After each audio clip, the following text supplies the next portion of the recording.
Imagine a world where your life is not your own, where every breath, every step, and every ounce of your strength is dictated by another. A world where freedom is a distant dream and rebellion is punishable by death. This was the reality for millions in ancient Rome, a society built on the backs of the enslaved. But amidst this oppression, one man dared to rise. Spartacus, a Thracian gladiator, turned the arena of blood into a battlefield of defiance. What started as a desperate escape from slavery erupted into one of the most daring uprisings in history, a revolt that shook the very foundations of the Roman Republic. Over 2 years, Spartacus led an army of tens of thousands, not just fighting for survival but challenging an empire.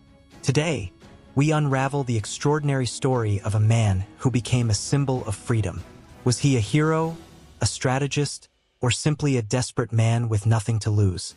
As we journey through the triumphs and tragedies of his rebellion, prepare to witness the epic tale of Spartacus, the gladiator who defied Rome. Title: Spartacus and Other Slave Rebellions in Rome. The Forgotten Rebellion, the Servile Wars, Rise of Eunice. A world on the edge. Imagine a world brimming with wealth and power, yet teetering on the edge of chaos. The Roman Republic in the 2nd century BC was a beacon of might in the Mediterranean, its legions triumphant, its cities opulent. But beneath this golden facade, a storm was brewing, one that would shake the very foundations of Rome. This is not just a story about Spartacus, the famed gladiator who defied the might of Rome, but about those who came before him, lighting the spark of rebellion. What drove slaves, the most downtrodden of society, to rise against an empire? And how did the story of Eunice, the magician-turned-king, unfold into one of the most harrowing revolts in history? Rome's first province and its burdens. In 241 BC, Rome emerged victorious in the First Punic War, claiming Sicily as its first province. Unlike the Italian Socii, who were granted a semblance of autonomy, Sicily was treated as a land to be exploited. The island, a patchwork of cultures and a jewel of agricultural fertility, became a crucial asset to Rome. Its fertile lands produced vast quantities of grain, feeding the insatiable appetites of the Roman heartland. But this wealth came at a cost. Sicily's transformation into a breadbasket necessitated vast estates, latifundia, run by a workforce of slaves. This was not slavery as we might imagine it, a domestic affair within Roman households. These slaves were laboring under the harshest conditions, barely clothed, underfed, and treated as mere tools of production. The estate's overseers often dismissed even the basic needs of their workers, pushing them toward starvation, illness, or rebellion. This cruel system was a powder keg waiting for a spark. Eunice, from entertainer to revolutionary. The man who would light that spark was Eunice, a Syrian slave in the city of Enna. Far from the fields, Eunice was a performer, entertaining his masters with fire-breathing tricks and so-called divine prophecies. His charisma and self-proclaimed divine visions earned him a unique place among his peers. While his master, Antigenes, mocked his claims of kingship, the downtrodden slaves saw something different. Hope. Eunice's performances, once a source of amusement for the elite, became rallying cries for the oppressed. He claimed the gods favored him, a message that resonated deeply with those who had nothing to lose. When the mistreatment of slaves in Enna reached a breaking point in 135 BC, Eunice's words transformed into action. A group of 400 slaves, fueled by desperation and inspired by Eunice's visions, rose up against their masters. The revolt was brutal. The slaves stormed through Enna, killing their oppressors, their families, and anyone who stood in their way. Wealthy men who could forge weapons were spared, but only to be shackled and forced to arm their captors. Eunice declared himself king, taking the name Antiochus after the Seleucid monarchs of his homeland. His rebellion, born of desperation, quickly gained traction as more slaves across the countryside flocked to his cause. Unity and strategy. Eunice was not a warrior by nature, but his leadership, combined with the military expertise of others, like Cleon, a brigand-turned-general, gave the rebellion a fighting chance. Together, they organized an army of slaves numbering 10,000 strong, equipped with a mix of stolen weapons, crude tools, and sheer determination. Cleon's addition to the rebellion was a turning point. While the Romans initially hoped Eunice and Cleon would fight each other, they underestimated the slaves' shared resolve. Instead of internal conflict, Cleon allied with Eunice, bringing with him another 5,000 fighters. This unity alarmed the Romans, who now faced a growing army of rebels capable of capturing entire cities, such as Acragas. The rebellion targeted the wealthy, leaving the lower classes mostly unscathed, a tactic that even garnered sympathy from some of Sicily's impoverished citizens. Rome's lethargic response. The Roman Senate, distracted by foreign wars and internal politics, was slow to react. Early responses to the rebellion were pitiful, with poorly trained militias easily overrun by the rebels. The arrival of Lucius Hypsius, a praetor, with 8,000 Sicilian militia marked a step up in Rome's efforts. But even this force was no match for Eunice's growing army, which now numbered 20,000. The rebels' victories inspired smaller uprisings in other parts of the Republic, but these were swiftly crushed. In Sicily, however, the rebellion was far from contained.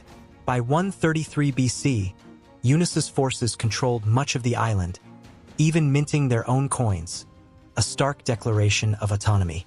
This forced Rome to escalate its response. Ruthless Roman retribution. Rome finally sent seasoned commanders like consuls Lucius Piso and Publius Rupilius to deal with the crisis. Piso's campaign marked a shift in Rome's fortunes, as he reclaimed key cities like Morgantina, where 8,000 slaves were killed. Rupilius followed with a campaign of utter brutality, besieging rebel strongholds like Tauromenium, where the trapped slaves resorted to cannibalism before the city fell. Betrayal from within often sealed the fate of these strongholds, as exemplified when Serapion, a slave, opened the gates of Tauromenium to the Romans. The fall of Enna marked the rebellion's collapse. Eunice, once a king, fled with a few hundred followers into the mountains, only to be captured and die in captivity. His rebellion, though ultimately crushed, exposed the fragility of Rome's societal structure and the dangers of relying so heavily on oppressed labor. The First Servile War was more than just a slave revolt. It was a warning. Rome's reliance on slave labor created an undercurrent of tension that would surface again and again, culminating in Spartacus's legendary rebellion decades later. Eunice's story, though less renowned, serves as a haunting reminder of what happens when desperation meets opportunity. Could Rome have averted these revolts by addressing the plight of its slaves, or was rebellion inevitable in such a brutal system? The answer lies not only in history but in the echoes of oppression that resonate even today. The Forgotten Rebellion, the Servile Wars, the legacy of Salvius and Athenian, a cycle of oppression and resistance. History is often a story of repetition, where lessons unlearned doom societies to relive their mistakes. After the crushing of the First Servile War, Rome may have thought the threat of slave uprisings was extinguished. But the embers of rebellion smoldered beneath the surface. By the late 2nd century BC, Sicily remained a land of despair for the enslaved, and the brutal cycle of exploitation continued unabated. Into this volatile world emerged two men, Salvius and Athenian, who would lead the Second Servile War, a conflict even more ferocious and revealing than its predecessor. How did these unlikely leaders rise to challenge Rome? And what lessons can we draw from their struggle? Sicily's continuing despair. Despite the devastating end of the First Servile War, little changed for the enslaved population in Sicily.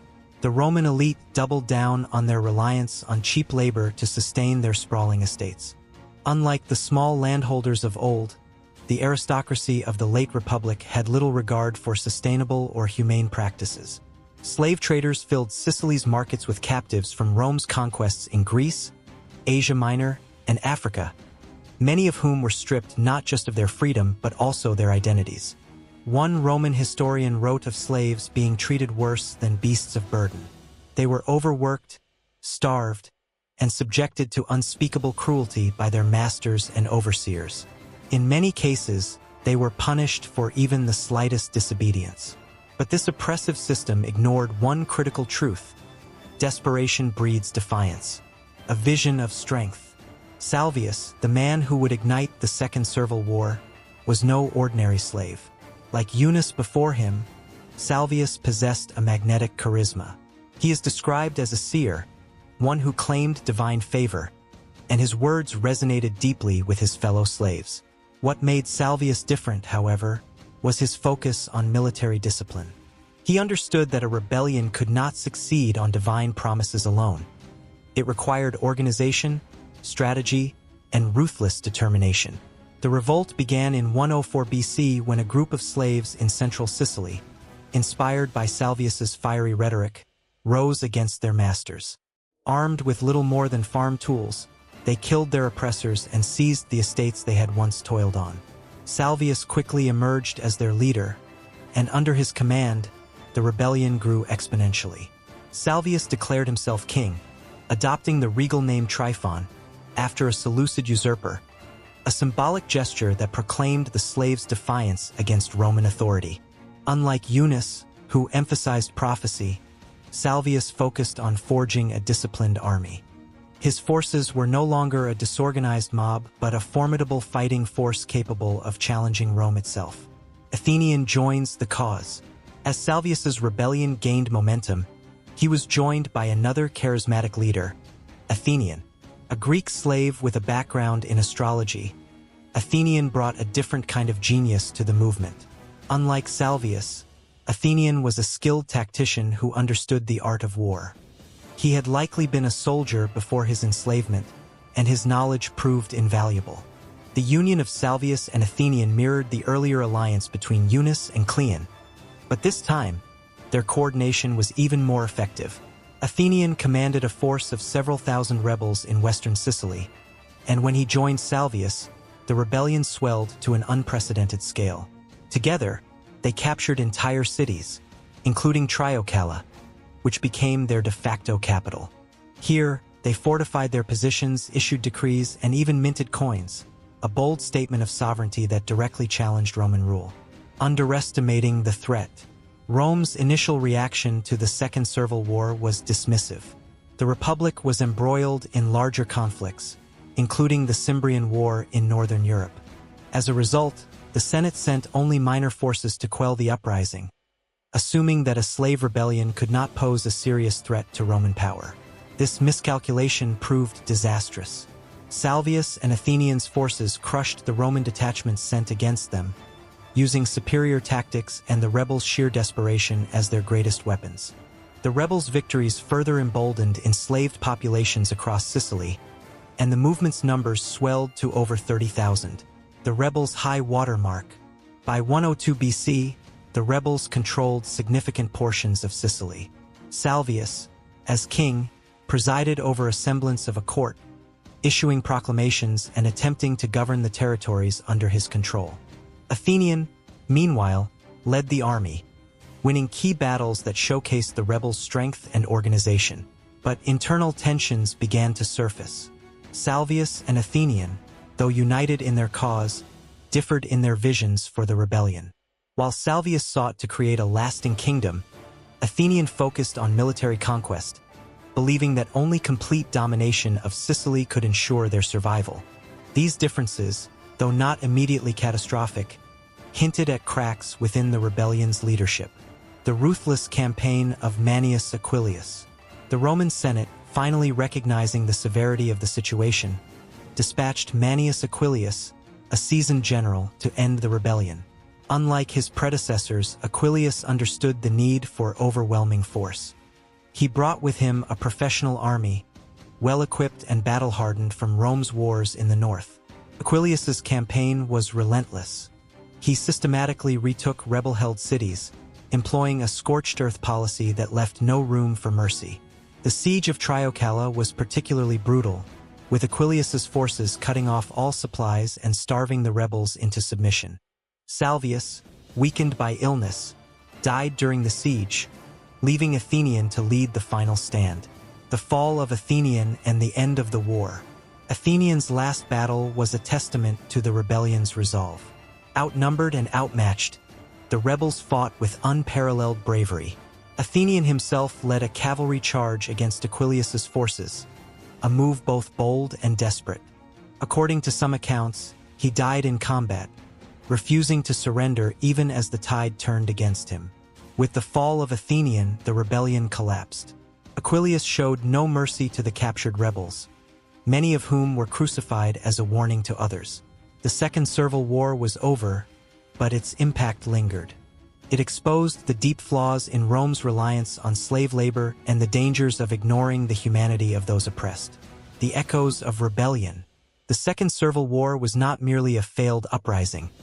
It was a profound statement against injustice. Salvius, an Athenian, though ultimately defeated, proved that even the most downtrodden could challenge the might of an empire. Their rebellion forced Rome to confront the unsustainable nature of its economic system, though meaningful reform would remain elusive for decades. Spartacus, the eternal symbol of freedom, the Third Servile War.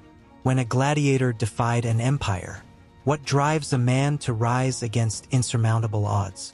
History is replete with tales of rebellion, but few are as legendary as that of Spartacus. From the blood-soaked sands of a gladiatorial arena to the mountains of southern Italy, Spartacus's rebellion became more than just a revolt. It became a symbol of the eternal struggle for freedom. In this story, we'll journey through the Third Servile War, a conflict that tested the very foundations of the Roman Republic. Who was Spartacus, and how did a mere slave unite tens of thousands in a rebellion that shook the world? A society on the brink. By 73 BC, Rome was a superpower, but its foundations were increasingly unstable. The vast territories of the Republic brought immense wealth, but this prosperity came at a cost.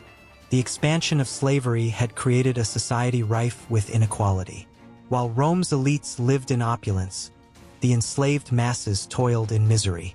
Unlike Sicily, where the previous servile wars erupted, Spartacus's rebellion began in mainland Italy, a much more dangerous proposition for Rome. The peninsula was the heart of the Republic, home to its most vital cities and supply routes. Yet, even here, the conditions for rebellion were ripe. Gladiators, the enslaved fighters trained for brutal spectacles, were especially vulnerable to revolt. These men were warriors stripped of their freedom, and their training made them dangerous adversaries. The revolt at Capua. The rebellion began in Capua, one of Italy's most prominent cities, and home to a massive gladiatorial school, Ludus, owned by Lentulus Batiatus. Spartacus, a Thracian gladiator, was among the slaves kept there. Little is known of his early life, but historical accounts suggest he may have once served as a soldier. His strength, intelligence, and leadership qualities set him apart. In 73 BC, Spartacus and about 70 other gladiators orchestrated a daring escape. Armed with kitchen knives and improvised weapons, they fought their way out of the Ludus and fled into the countryside. Along the way, they overpowered Roman patrols and seized proper weapons, including swords and shields. This was not a mere act of desperation. It was the beginning of a movement. Word of their defiance spread like wildfire, and slaves from nearby estates flocked to their cause. Within weeks, Spartacus found himself leading a growing army of rebels. A vision of unity. What made Spartacus unique was his ability to unite a diverse group of people under a common cause. His followers included not only gladiators but also agricultural slaves, shepherds, and even some free peasants disillusioned with Rome's oppressive system. Spartacus's vision extended beyond mere survival. Unlike many other rebel leaders, he sought to escape Roman territory entirely. He initially aimed to lead his forces north to cross the Alps, where they could disperse and return to their homelands. This strategy revealed his pragmatic understanding of Rome's power. Spartacus knew that a prolonged conflict with the Republic would ultimately be unwinnable. However, not all of Spartacus's followers shared his vision. Many were unwilling to abandon the spoils of rebellion, preferring to raid Roman estates and exact vengeance on their former masters. This tension between pragmatism and vengeance would later prove to be the rebellion's Achilles heel. Underestimating Spartacus. Initially, the Roman Senate treated Spartacus's revolt as a minor insurrection. They dispatched local militias and inexperienced commanders to deal with the rebels, expecting a swift victory. This proved to be a grave mistake. Spartacus's forces repeatedly outmaneuvered and defeated these Roman detachments. One of his most significant early victories came at Mount Vesuvius, where he used clever tactics to ambush the Roman forces pursuing him.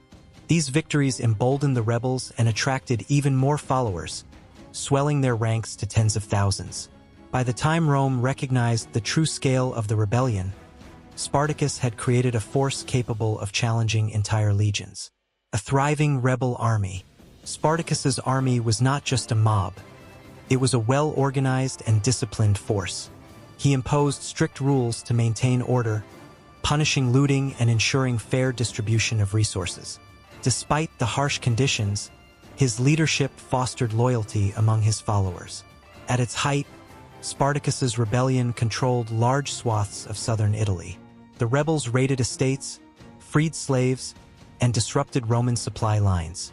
For 2 years, they eluded capture, defeating multiple Roman armies sent to suppress them. Yet, as the rebellion grew, so did its internal challenges. Disagreements among the leaders, particularly between Spartacus and more aggressive factions, began to emerge. These divisions made it harder to maintain unity and focus on strategic objectives. Marcus Licinius Crassus.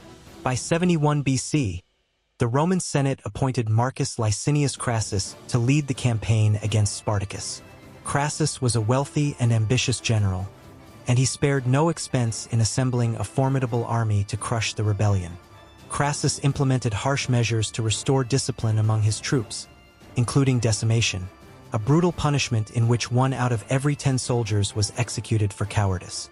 This ruthless approach paid off, as Crassus's legions became a highly effective fighting force. Spartacus, recognizing the growing threat, attempted to negotiate with Crassus. He reportedly offered to disband his army in exchange for safe passage out of Italy. Crassus, however, refused. For Rome, no compromise could be made with a rebellion of this magnitude. The Battle of the Silar River. The rebellion's end came in a climactic battle near the Silar River in 71 BC. Crassus's forces trapped Spartacus's army, cutting off all avenues of escape. Despite their dire situation, Spartacus and his followers fought with unparalleled ferocity. According to legend, Spartacus sought out Crassus himself during the battle, cutting down several Roman soldiers in an attempt to reach the general. Though he ultimately fell in combat, his courage became the stuff of legend. The battle ended in a devastating defeat for the rebels. Most were killed, while thousands were captured and crucified along the Appian Way as a grim warning to others. A symbol of resistance. Though the rebellion was crushed, Spartacus's legacy endured. He became a symbol of resistance against oppression, inspiring countless movements throughout history. His story has been retold in literature, art, and film, each interpretation reflecting the universal yearning for freedom. The Third Servile War also left a lasting impact on Rome. It exposed the vulnerabilities of the Republic and underscored the dangers of an economy dependent on slavery. While Rome did not abolish slavery, the rebellion served as a stark reminder of the consequences of systemic injustice. The eternal flame of defiance. Spartacus's story is more than just a historical account. It is a testament to the power of the human spirit. It reminds us that even in the darkest of times, individuals can rise to challenge oppression and fight for a better world. As we reflect on his legacy, we are reminded of the enduring struggle for freedom and the unbreakable will of those who dare to defy the impossible. The tragic finale, the fall of Spartacus. The cold dawn of inevitability began to rise over Spartacus and his army. Their rebellion, which had blazed so brilliantly against the might of Rome, was now cornered. Yet, even as defeat loomed, Spartacus stood unyielding, a symbol of defiance that would echo through history. In this chapter, we explore the final days of the Spartacus revolt, dissecting the decisions, alliances, betrayals, and the relentless Roman counteroffensives that brought the rebellion to its knees. Beyond the historical events, we dive into the emotional and psychological toll on Spartacus and his followers. What thoughts coursed through the mind of the rebel leader as he stared down an army 10 times the size of his own? What whispers of hope lingered among the ranks of enslaved men and women who dared to dream of freedom? The Roman machine strikes back. The Roman Senate, humiliated by the continued successes of the rebels, unleashed their most seasoned general, Marcus Licinius Crassus, to extinguish the flames of rebellion. Crassus brought not only superior numbers but also an unyielding ruthlessness that matched the desperation of Spartacus. Spartacus's army, now numbering around 50,000, faced logistical nightmares. Resources were dwindling, and internal divisions grew as some sought escape rather than prolonged resistance. Crassus exploited these weaknesses mercilessly, employing brutal tactics to corner the rebels.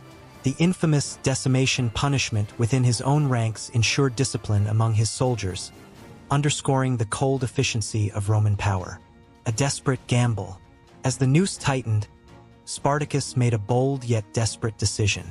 Instead of retreating further, he sought to march directly toward Crassus, hoping to break through the Roman lines and create an escape route to the north. This move was not only a military gamble but also a psychological message to his followers, a final act of defiance against the inevitability of subjugation. The Battle of the Salaris River became the defining moment of the revolt. Historical records describe a battlefield drenched in blood, with Spartacus leading from the front, his sword carving through Roman ranks as though fate itself was within his grasp. But no matter how fierce their resistance, the sheer might of the Roman legions proved insurmountable. The death of Spartacus. According to historical accounts, Spartacus fell in battle, his body never identified among the dead. A detail that has fueled centuries of speculation and legend. Some say he perished fighting to his last breath, a gladiator to the end. Others whisper of a possible escape, though history offers no evidence to support this romanticized notion. But what Spartacus left behind was far greater than his physical presence. His rebellion had cost Rome dearly, exposing vulnerabilities in their reliance on enslaved labor and igniting fears of further uprisings. Though the rebellion was crushed, its spirit endured, inspiring countless movements throughout history. The aftermath and legacy. The aftermath of the rebellion was as brutal as the war itself. Thousands of captured rebels were crucified along the Appian Way, a gruesome spectacle designed to deter future insurrections. Yet this horrific display did not erase Spartacus's impact. Over time, his story transcended its tragic conclusion, becoming a rallying cry for those seeking justice and freedom. Analyzing the larger implications of the revolt, it's clear that Spartacus's actions forced Rome to confront its own contradictions. The republic that prided itself on civic virtue and freedom was built on the backs of the enslaved. Spartacus's rebellion exposed the fragility of this foundation, serving as a stark reminder of the cost of oppression. The human story. While history often reduces Spartacus to a symbol, it's essential to remember the man. Who was Spartacus beyond the battlefield? Was he driven by vengeance, hope, or a complex interplay of both? Through his story, we see the power of human resilience and the universal yearning for freedom, a yearning that transcends time and place, a story that endures. Spartacus's tale is more than a historical episode.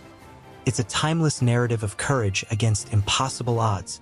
His legacy reminds us that even in the face of overwhelming power, the human spirit can defy tyranny.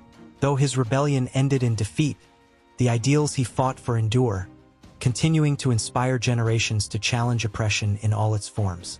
In conclusion, Spartacus's story is not merely a tale of rebellion. It is a profound reflection on humanity's struggle for freedom and justice. It forces us to ask difficult questions. What are we willing to fight for? And what does it mean to be truly free? As we bring this chapter to a close, remember that history is not just a record of the past. It is a mirror reflecting the choices we make today. Spartacus's voice may have been silenced on the battlefield, but his message resonates louder than ever.